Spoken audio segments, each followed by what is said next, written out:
कई चुनावों में करारी हार का सामना करने के बाद अब कांग्रेस के पास एक ही काम बचा है, मोदी सरकार के हर अच्छे कार्य का विरोध करना।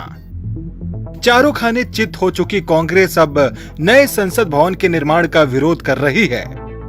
राहुल गांधी ट्वीट कर सेंट्रल विस्टा प्रोजेक्ट को आपराधिक बर्बादी बता रहे हैं।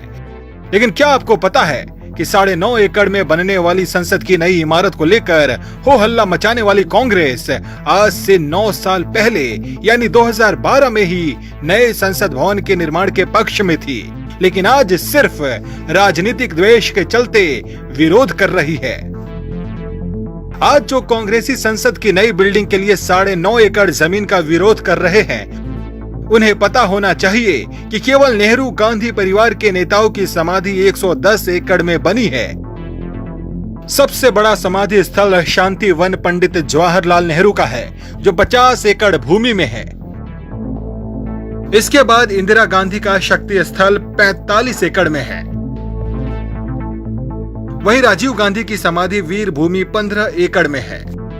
बड़ी बात यह है कि इन समाधि स्थलों की देखरेख में जनता के करोड़ों रुपए खर्च होते हैं, लेकिन इस पर कांग्रेसी कुछ नहीं बोलेंगे। दरअसल कांग्रेसियों को दिक्कत संसद भवन की नई इमारत से नहीं, बल्कि मोदी सरकार से है, क्योंकि इसे मोदी सरकार बना रही है। कांग्रेस अपनी सरकार के समय 2012 में ही इस बात को स्वीकार कर चुकी है कि देश में नए संसद भवन की जरूरत है।